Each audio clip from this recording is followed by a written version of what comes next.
Anybody seen which way the gym is? So as always, here we go with our first myth. We do an urban myth. This is one that I heard, and so I decided I need to research it. Check it out. It's pretty awesome. All right, so here's the myth. Basically, a friend of mine told me that when you're playing paintball, if you wear something like 10 shirts, he said, that it's not gonna hurt at all. And so I was thinking, you know, I don't know, that can't be true. I wonder if it is. So what we're gonna do is I've got my lovely assistant, Gary, over here. Hello, Gary. And I put on 12 shirts, as you just saw, and he's gonna shoot me about 4 times, and then I'm gonna take a shirt off and see when it really starts to hurt, and compared to no shirt, and so we'll see what it says. So here we go. Okay, this is 12 shirts. Alright, I'm gonna shoot you a couple across the morning now so I make sure I don't... Wait, what? What are you... Alright, here we go. Oh! 12, it still hurts. You want another one? Do it. Okay. That first one's right on my spine. There you go. Okay. Right.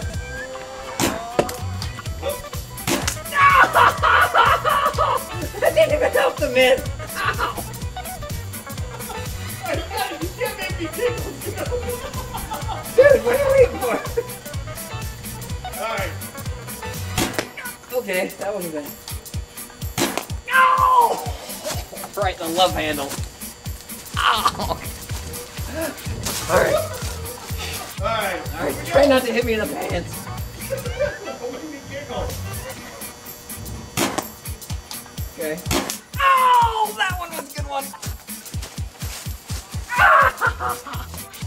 Okay, so the myth is already busted, but we got to do research to see comparison 12 shirts versus, well, where the stopping point is. Like, you need to wear this many t-shirts. Okay.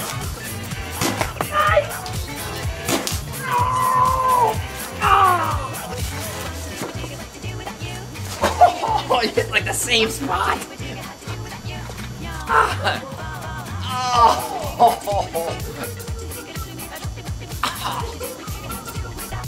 Nine.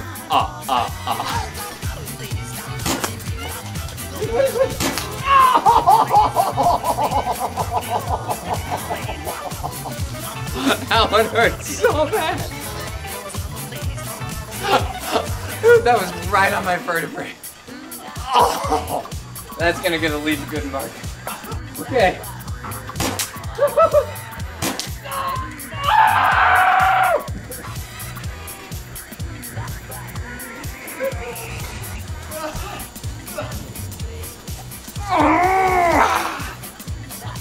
I don't even know how many shirts I have on anymore. I can't count.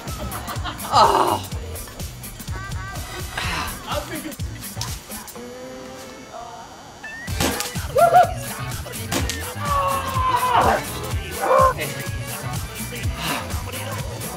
Stretch it up.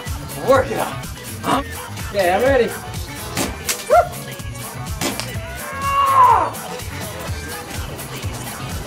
Monkey butt loving.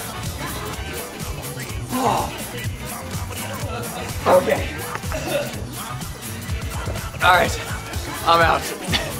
That's it. 5 shirts is all I can do.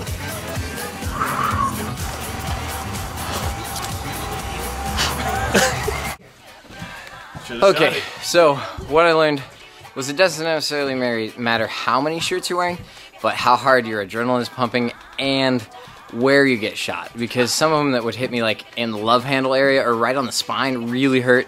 And then sometimes if the shirt was loose, then I would say it didn't hurt as bad. So myth is definitely busted. It doesn't matter how many shirts you wear, it's gonna hurt. But it matters more if it's loose, because if you wear tight shirts, then it's really gonna hurt, I found out. So, that's my advice, that's the myth, busted. Dude, you're giving me shakes when you do that. Like, seriously, I about crapped my pants this day. Thanks a lot, Gary. Oh! Is the best one right in this area. This is Cassiopeia. This is Orion's belt. Yeah, I was like, possibly Orion. So that was no fun to film, but it made a pretty good video. So now to our Bible myth of the day. Here it is. All the questions you're about to see are real myths. So go ahead, go home, bust them yourself. You should try this at home.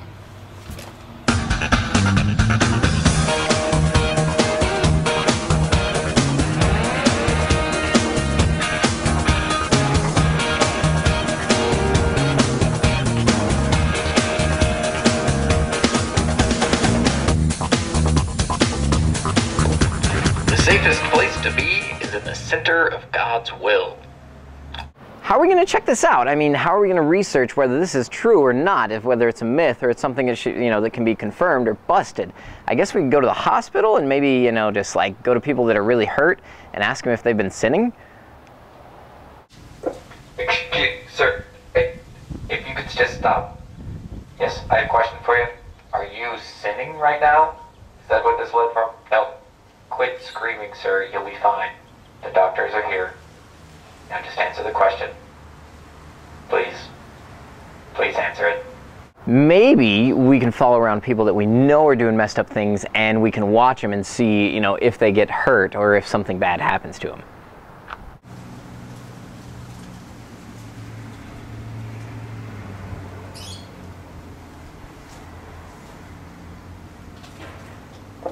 On second thought, this might be a bit creepy. Okay, yeah, that is kind of creepy, especially with the binoculars. That's odd. Or I guess we could follow those people around and actually hurt them and therefore carry out God's will. That is an idea I like.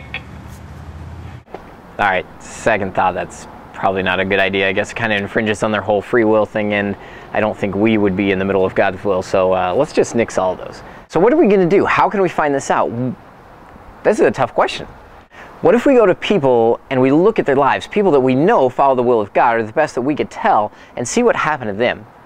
I think the best place to start, as always, is in Scripture. One of the guys that we can go to, that we can look at, that probably is one of the best examples that there is Paul. I mean, he wrote what is most of the New Testament. Most of the books in the New Testament, he wrote them, he authored them, he went around, he followed God. Basically, he saw God in person. God came to him and said, Paul, you should follow me, and so Paul did. And Paul carried out his mission, and he went around and he started churches. Basically, most of the churches started in the New Testament because of Paul, as he went around, did his missionary journeys, and through that, he did a lot of things. And if you read the book of Acts and you read it through, it's amazing to see, starting over at chapter 9, all the different things that Paul had to go through, and what all the other people had to go through also as they're carrying out God's will. But what's cool is in 2 Corinthians, Paul starts to summarize it, and he starts to tell the people all the different things that he had to go through just because of doing God's will. 5 times I received from the Jews the 40 lashes minus 1. 40 lashes minus 1 is basically a way of saying 39. But in the Old Testament, the way they did it is God said, if you lash somebody, never do it 40 times because it would be a disgrace and it could kill them. And so the popular thought was that is as much as somebody could endure. And Paul had it done to him 5 times. And not only was lashed 5 times, but he says that he was beaten with metal rods 3 times. Once he was stoned. Stoned where people pick up rocks and they try to throw them at your head. And what's funny is they actually stoned him, and then they thought he was dead. They thought they'd done the job, and then he gets up, walks back into the town, and he starts preaching the gospel more. He says 3 times he was shipwrecked. 3 times! That's crazy. One time, he spent a night and a day at sea, in the open sea, just clinging to a board. That's crazy! He says he's been in danger from rivers, in danger from bandits, danger from his own countrymen, the Jewish people, in danger from Gentiles. He was in danger in the city, in danger in the country, and he was in danger in the sea, in danger from false brothers, people that weren't teaching the truth. In danger from false brothers, people that weren't teaching the truth. He says, I've labored and I've toiled. I've often gone without sleep and without food. I've known hunger and thirst, and I've been cold and naked. Basically, over and over, he lists all these different things that he's gone through, all these persecutions, all these different things. And yet, if I was to look at Paul's life, and I think if most people looked at all the things he did, they would say, yes, Paul was a man who was in the center of God's will, that was doing what God wanted him to do. And yet, his life wasn't safe. He went through all these things, and eventually he was killed because of the gospel. And if that's not enough for you, Christ actually says something before he's killed. He says to his disciples in John 15, he says, if this world hates you, keep in mind that it hated me first. If you belong to the world, then it would love you as its own. As it is, though, you don't belong to the world. I've chosen you out of the world. And that is why the world hates you. So here's Jesus saying, okay, if you follow me, if you obey my commands, if you do the things that I'm telling you to do, then people are going to persecute you. So you're saying if we follow God's will, we're going to be persecuted? Yeah, pretty much that's what's going to happen. Well, that sucks. In some ways it sucks, but in some ways it's actually a good thing. I say it again. Following God's will did not result in a safe existence for Jesus or his apostles, and he doesn't guarantee it for you. Just hear me out. And first, we'll talk about that in small groups, but first, check this out. We got to look at where this myth comes from, because I think that's an important part of this puzzle. Because yeah, we can bust it simply, but then we have to look at why is it that people have this thing in mind? You ever see those commercials where they try and sell you the most crazy, stupidest things? Like the Snuggie, for instance. Dumbest thing ever. The only thing that made it cool was that it was so stupid. All right? And then there's what about all those pills that they try and sell you? I mean, for everything from depression to erectile dysfunction to, I mean, whatever it is, whenever they sell those things, they will say almost anything they possibly can to tell you how good it is. Now, legally, they have to tell you the bad stuff and all the side effects. You ever listen to some of these side effects? One of my personal favorites is anal leakage. I think I'll just stick with depression instead of anal leakage, but geez. You know, and there's all thrown up, vomiting, diarrhea, all these different things that could happen from this medication that's supposed to make you feel better. Am I the only one this does not make sense to? And yet these people say anything to sell that. So here we are as Christians growing up in this culture surrounded us where we're being sold constantly on these things. Now we go to church and we realize, or we read the Bible and we're like, okay, we need to share, we need to help people know who God is. And I think we take on this salesman mentality to where we want to tell people anything possible just so they accept Christ, because we so badly want them. We care about them and we love them, but we want them to accept Christ, and so we tell them as much as the good things as we can. We kind of ignore some of the other stuff. And I think sometimes we overlook things that we definitely should. Now let's imagine that we tell somebody, yeah, God will always keep you safe, and they're like, really? I'll become a Christian then. And so they accept Christ. And everybody's ecstatic. They're excited. Yeah, all right, Christ. You're excited. Yeah, all right, Jesus. You know, everything's happy. Everything's roses. And then a couple years later, down the road, something happens. Their dog dies. All of a sudden, they can't understand. Why? Why would my dog die? You said you'd keep me safe. I would never hurt. And yeah, it's a tragic thing. But here's now they've got a point. They believed from the start that God would always keep them safe, that they would not hurt. And then their dog dies, and they feel this pain. All of a sudden, they have a choice to make. What is it? Either God lied to me, or he's not really there. But here's the thing. If they're sold the wrong thing, if they're told that from the beginning, this idea, this myth, which so many people are, then the things get really screwed up. See, that's why it's so important to tell people the truth and to know the truth above all other things, so that later on down the road, we're not severely disappointed. God never promises that he'll keep us safe. In fact, he promises pretty much the opposite, that we will be persecuted because of our faith. And it's going to look like different things to different people. I mean, most of us living in America are never going to die for our faith. We're not going to be put in that situation, which is amazing. That is a blessing and a big responsibility.